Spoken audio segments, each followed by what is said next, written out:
All right, everybody. Hey, Birds fans. Welcome to Birds Breakdown. I'm your host, the Philly Sports Guy, and we're here every Monday night at the beautiful Chelsea Tavern, 821 North Market Street, Wilmington, Delaware. And tonight, for the first time, we're on Facebook Live. Yeah, guys. Woo! All right. We're going to start off tonight with the bird's eye view. And for everybody on Facebook, my bird's eye view, we go over the previous game, and it was a great game to go over this time. Our bird's eye view is brought to you by Adam Mechanical. For all your heating, air conditioning, and plumbing needs, trust Seth, Zach, and the team at Adam Mechanical, the best in the business. All right, and to start off my bird's eye view, we're going to go right to the clips, and my first guy was Brandon Graham. Wow, did he bring it yesterday. First off, his wife had to go to the hospital. She had gallstones. He mentioned that after the game. His wife was blowing him up after the game. He had to get ready to go home. He left the hotel they were staying at and went home to go stay with the kids around 1 o'clock in the morning. So he didn't get back to the field till about 7 in the morning after everything got taken care of, and he was able to get somebody to watch the kids. But Brandon Graham had a day today. I tell you, he started off first play of the game, stopped him real quick. You know what I mean? I think this was the second play of the game. They showed him right away. He was making his presence felt. Here goes one of the sacks, went right through that guy. He was just banging everybody. He was banging heads, bam. Almost stripped the ball. Would have been great at the very beginning of the game. But here he is again. He tipped the ball here. That first interception, that pick six, the first one that we've had since we played Minnesota in the championship game. And nothing happened since then, but he actually tipped the ball. And they didn't give him credit for it on the stat sheet. Here, go back to that a little bit. I go real quick here.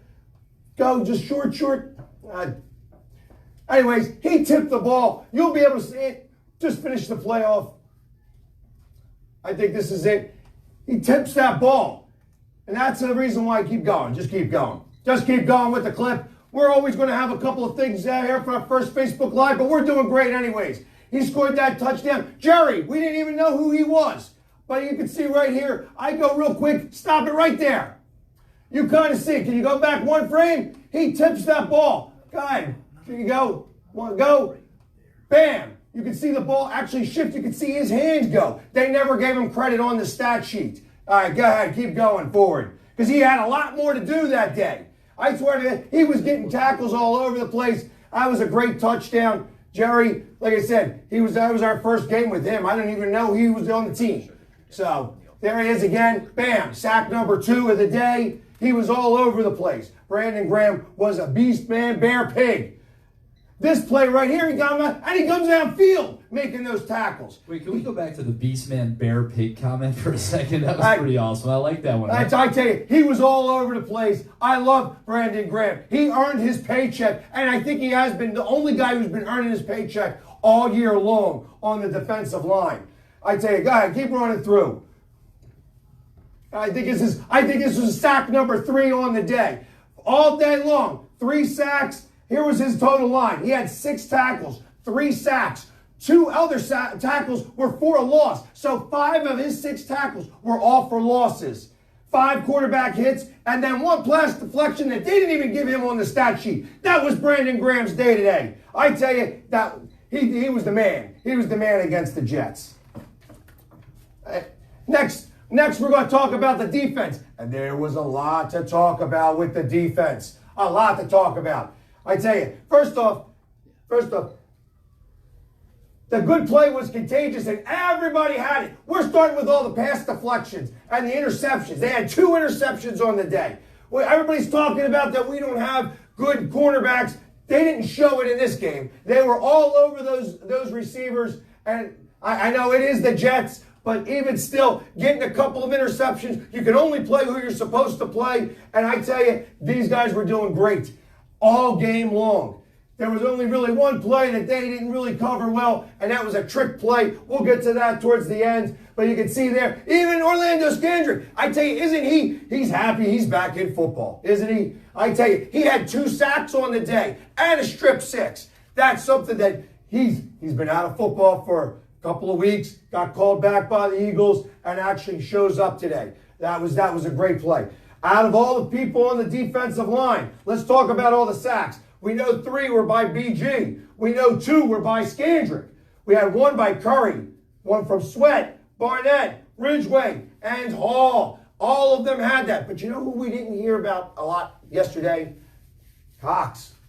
I guess he's still a little bit hurt. He did have 2 tackles for a loss, though, but he didn't get really any quarterback hits. I guess they're double teaming him and making sure he's not much of a player there. But everybody else seemed to be playing. Everybody else was getting in on it.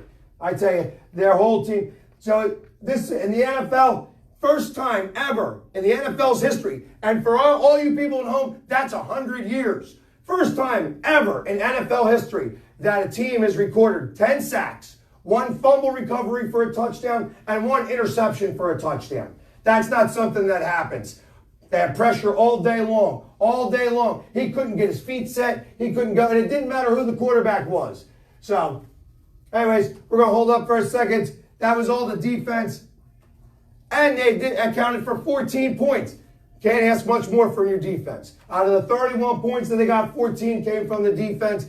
We hear that about the Jets' defense being so good. The Eagles' defense showed up today. But now we'll get to my third point, which is the offense. The offense actually didn't have such a bad day. However, it wasn't the greatest day. The Jets, the only thing about the Jets that's any good is their defense. So they were actually playing against a good defense. And the first thing I got to say is that the scripted plays worked. They went right down the field and scored a touchdown on their first drive of the game. When was the last time you saw that happen? I mean, that does not happen very much with the Eagles, especially over the last 2 years. This time it happened, and they scored a touchdown. That's what I'm talking about. That's how you bring it. So, guys, we can go through some of these clips, because the first thing, the 12-man package was in full effect. I love this play. That only became, I want you to hold that right there. That was only an incomplete pass because of that. Because he was quick enough to think about that. Actually, Chelsea gets credited with that fumble because he shot it well over his head. But he went back there, was able to pick that ball up, and actually just throw it away to, I think it was Holland, who was real close by, Hollins, that was really close by, and that made it an incomplete pass. That actually was a big deal because it actually led to this play right here. Now, some of you may have seen me on Facebook Live. I was talking about this. I thought it was going to be a sneak, but they didn't really want to sneak. They know that the defensive line of the Jets was pretty good. You can kind of see right here that they have 4, 5, 6, 7, 8 men on the line. 3 men right there, normally, because they know that he sneaks all the time. In fact, the last, when he did sneak for the one time, they got stopped on 4th down. So, but anyways, roll it, and you can see Jordan Howard again carrying people through the end zone. Get stopped. No, he doesn't. He's in the end zone. You saw this on my Facebook Live. We had a great view of that going right in there. Here we go. That wheel route. That wheel route looks real familiar. That was right from the Green Bay playbook. There it is. Zach Ertz getting in on touchdowns. That was his first touchdown of the year. Finally getting on the board. That was great for Zach. Running with Howard. Howard all day long, still going in there. I tell you, Howard was 13 rushes for 62 yards. That was just about 5 yards a carry. He was doing great. And then also the leading receivers for the day was Alshon. It's great to have him back. I tell you, every time he goes out there, he just catches the ball. That's all he does is catch the ball. He had 6 catches for 52 yards. Zach had 5 catches for 57 yards and a touchdown. I want you to hold this right here because the offense scored 20 points on a good defense, on the Jets' defense. The Jets' defense is the only thing that they've got going for them. They held Buffalo to 18 points, and they would have had a shutout if the last 7 minutes of the game didn't count. So that's actually a pretty good deal. You see that the Buffalo Bills are actually scoring points on teams. They actually, They went toe-to-toe with the Patriots. Who knows how good the Patriots really are. They did pull another one out yesterday.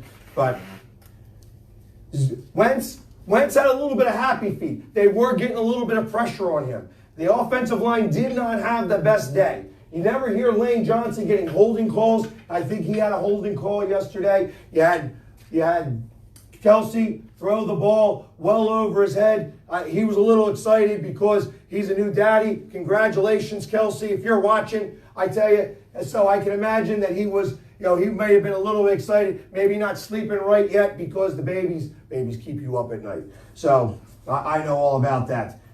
But anyways, he was a little erratic. He did have a little bit of happy feet. He was overthrowing people, and I'm not counting even overthrowing Sproles, because I think that anybody else could have caught the ball on the team. Sproles was just a little too short.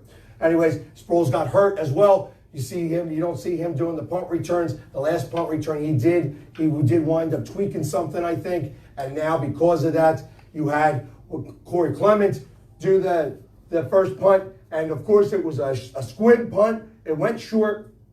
And he had to play basketball to try to knock that football out of bounds. Didn't quite work out the way he wanted it to because it hit off of one of the new guy's foot. And we weren't sure why he was making a play like that. They didn't give the guy credit for hitting the ball. Yeah, it was a close one, though. I mean, it looked like it hit it. It did look like he hit it. And I have to. So, and my thought is that you can't rely on the replay to make those decisions. So I can see why Corey Clement did that. They didn't put him back there again after that. Yeah, from the stands, though, it looked like it hit that guy's heel. So I get why he went for it. And everybody in the stands thought the same thing when they showed it on the big screen. I was there at the game. Thank you to Seth and Zach Samuel from Adam Mechanical. They are the best in the business. Anyways, so I made a prediction yesterday all day long that I thought that the Eagles were going to win 31-9.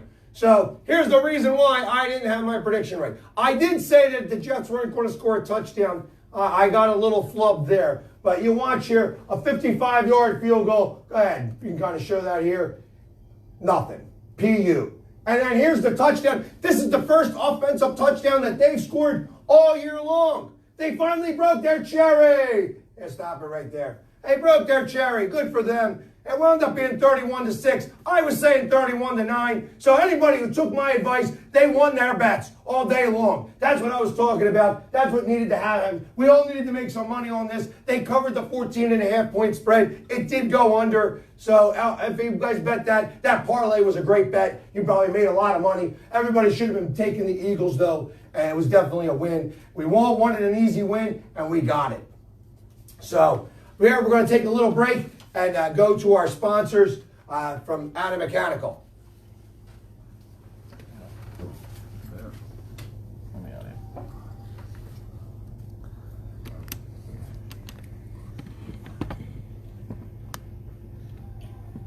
Go, it's just on the same thing. And our technical difficulties are going good. There we go. Call on Adam Mechanical for your heating, air conditioning, plumbing, and drain cleaning needs. Adam Mechanical is here for you because your comfort is our business.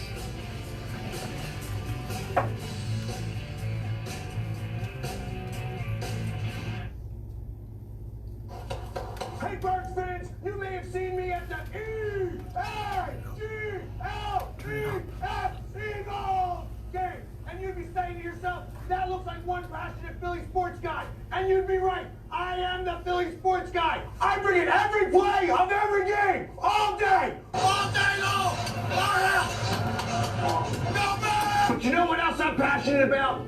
I'm passionate about helping kids fight cancer and other rare diseases. Mascots for a Cure lifts the spirits of these children with life-threatening illnesses. My passion is not enough. I need you. Help us arm kids and their families the courage and strength that they need to win their fights by donating today. MASCOTS, Mascots for a Cure. Yeah! All right. Mascots for a Cure. Are having a 5K, as you can kind of see right up here. This Saturday, October 12th, here in Wilmington. Right on Market Street is where it starts.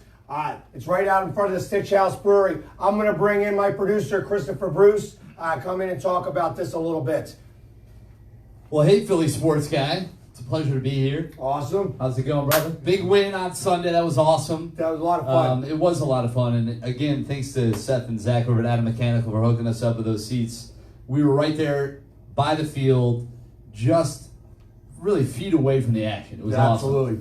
So the Mascots for a Cure 5K is coming up this Saturday at 11 a.m. It's right in downtown Wilmington. You can go to mascotsforacure.org to register.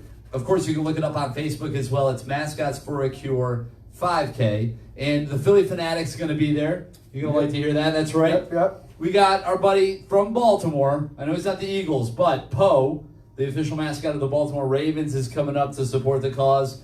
You've got the Wilmington Blue Rocks mascot Rocky's going to be there. The Delaware Blue Coats mascot Cody is also going to be there, along with a bunch of others. So it's a really big-time event, a lot of fun for a great cause. Just imagine all those mascots converging on downtown Wilmington, all coming in, supporting the cause. It's going to be a lot of fun. So come on down, be a part of that event. 11 a.m. start. Stitch House Brewery is where the pre- and post-event activities are going to be held. Everybody that comes is going to get a commemorative pint glass. Those that are old enough, you're going to get a free beer. And we're going to have a lot of fun for this great cause.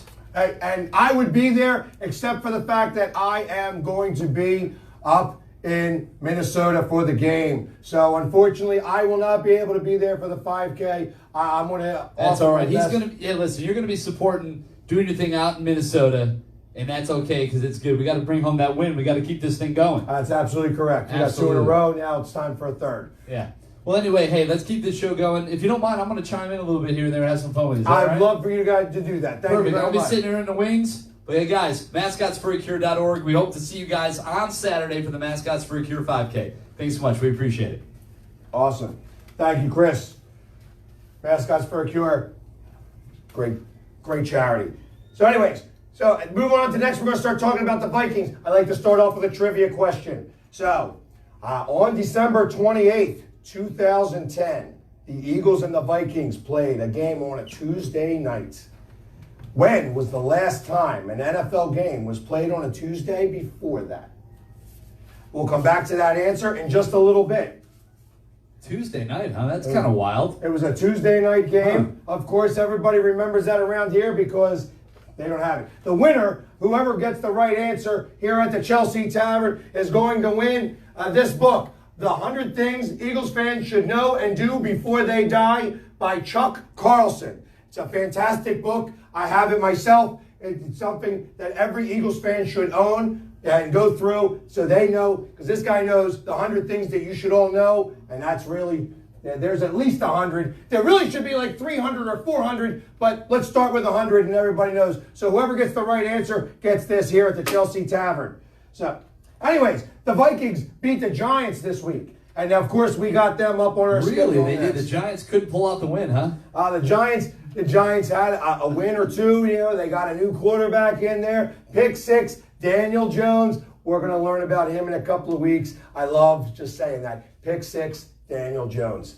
Anyways, but they did lose again to the Giants. I believe the score was 28-10.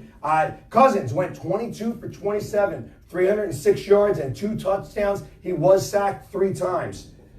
Delvin Cook ran for 137 yards on 21 carries.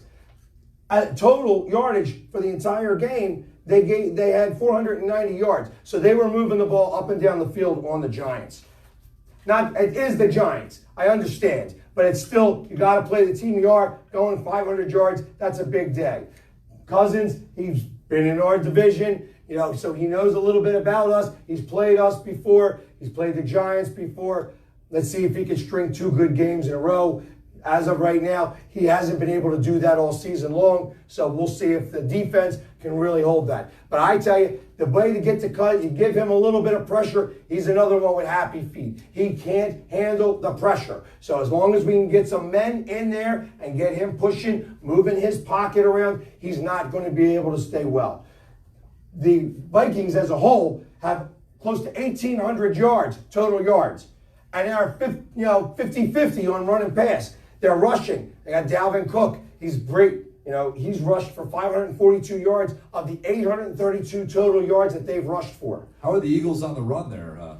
Just curious. As of right now, the Eagles are the best against the run. So They are that's number pretty one good. against the Good to run. hear. They are now number 27th against the pass because of the way that they played against the Jets. However, before the Jets game, we were last against the pass. First against the rush, last against the pass. Everybody's been passing on us. Everybody was trying to test our cornerbacks. And I can imagine that they're going to try to do that again. That would only work to our benefit because I think that with Cox in there, that's the one thing that I believe that Cox actually does. He clogs up the center of the field. You can't really go on the ends. I don't think that play is any good anymore, especially for us. Every time we try to run around the corner, we don't get there. And we're always getting tackled for losses or just no gains right there. We have to go where we are strongest, which is in our center five, or especially if we're doing our big package, where we have the 2 tight end sets. Now you got 7 guys on the line that are all big guys, can push forward.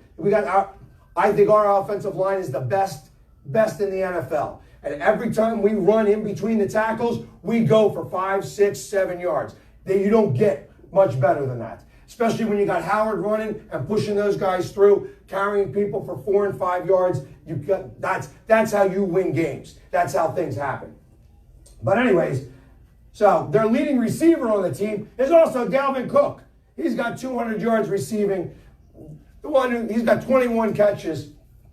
Thielen has got 20 catches. He's got 309 yards and 4 touchdowns.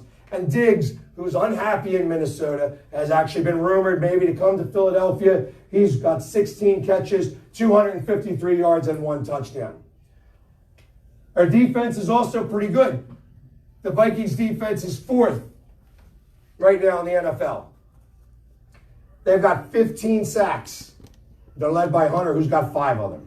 They've only let up under 1,500 yards in total offense. Rushing is 441. It's 4th best in the league. Their passing is 1021.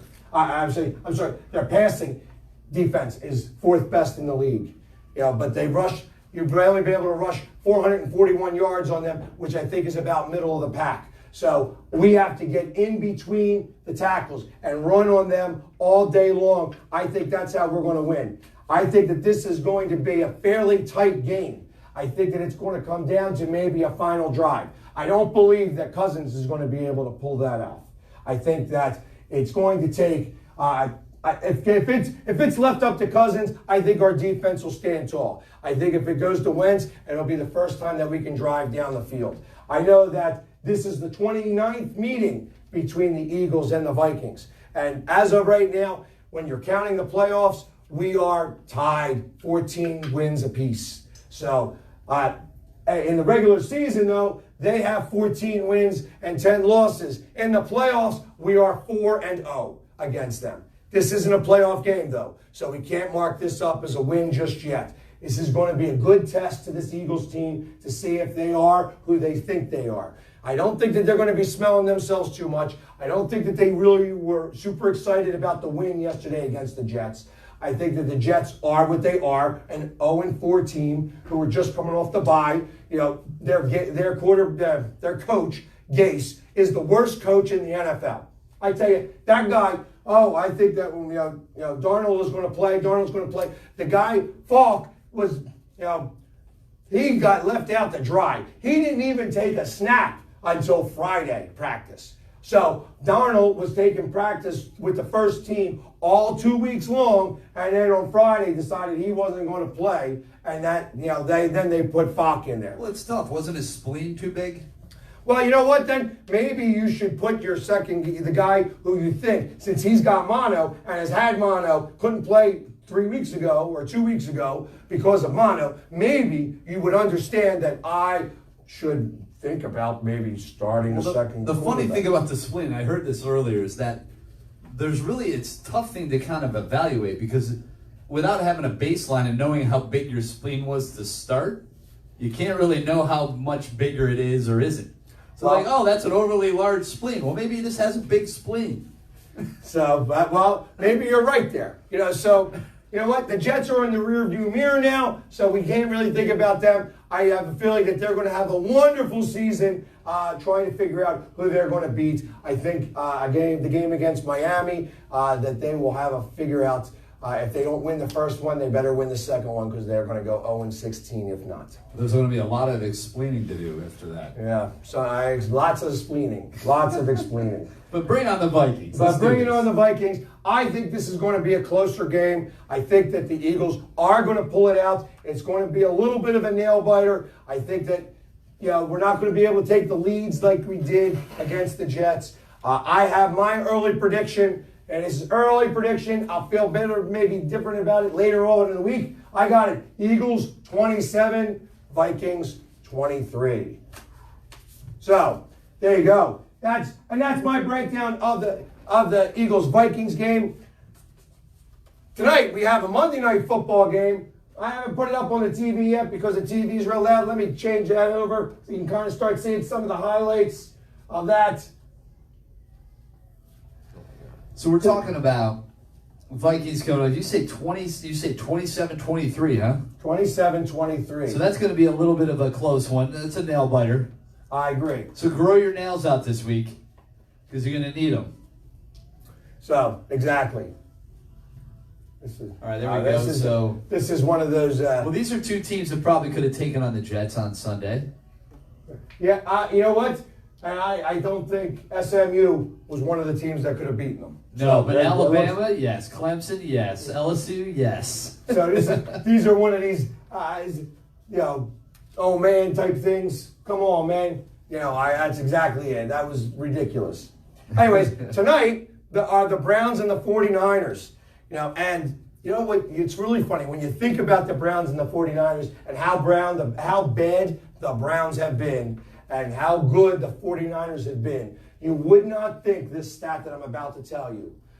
The Browns own the all-time series against the 49ers 12-7. This is the 20th matchup between them, and the Browns have won 12 of those games. So, in fact, the Browns have won 4 of the last 5 games against the 49ers. The 49ers are favored by 5, and the over-under is 47.5. I've been doing Monday night predictions. So far, I'm 2-2. Last week, I chose the Bengals. I thought the Bungles were going to have a lot more going on than they did. They didn't. We did have somebody here last week who was good friends with the backup running back of the Steelers who scored, I believe, 2 touchdowns and ran all day on the Bungles. So I was definitely wrong with my prediction there. Tonight, I like the Browns plus the points. I don't know enough about either one of these teams. I think it's going to be a high-scoring game. I don't think that the defense are going to really come into play. I'm not sure that Baker Mayfield is going to be able to pull it out in the end. I do think it's going to be close enough that it's going to be, you're going to want to take the points and that you're going to want to take the over. So I would say for tonight, Browns plus 5 and take the over 47.5. Some things I'd like to mention, especially everybody at Facebook. So I did say I'm going to be in Minnesota for the game. Yeah, we're going to be there. I'm going to be there starting on Thursday. We're going to be there Friday, Saturday. I'm going to be seeing some of the Vikings fans out there. On Saturday, I'm having a little pep rally over at Sneaky Pete's. That's 14 North 5th Street in Minneapolis. It's a great little spot there. I was talking to them today. They're going to have some type of zombie pub crawl going on around us. But they would love to have the Eagles fans there, and I want to make sure that Philadelphia shows a really good face and a really good showing out there to support their team. Because the last time we were in Minnesota, last time we played at that stadium, we won that game, and I believe that score was 41-33. So that was a fantastic. That was fantastic there. We're about to win again down at that stadium. That's our new favorite place to play. So I think that's when we take on the Vikings. It's going to be a closer game than the 41-33, but you remember that game really well. Also, Sunday, October 20th, Dallas week. So Dallas night, October 20th, 8:20 p.m., the Dallas Cowboys are host the Philadelphia Eagles. But better yet, it is my birthday. That day, October 20th, is my birthday. And there ain't no better way to give me a birthday present than for the Eagles to stomp the Cowboys all day long. That's what I'm talking about. We're going to stomp them, just like Green Bay stomped them all day yesterday. We're going to take it to them all day on my birthday, because that's what they do. They win on my birthday. But we're going to have a great party. We're going to be at Marty McGee's, 812 Lincoln Avenue, Prospect Park.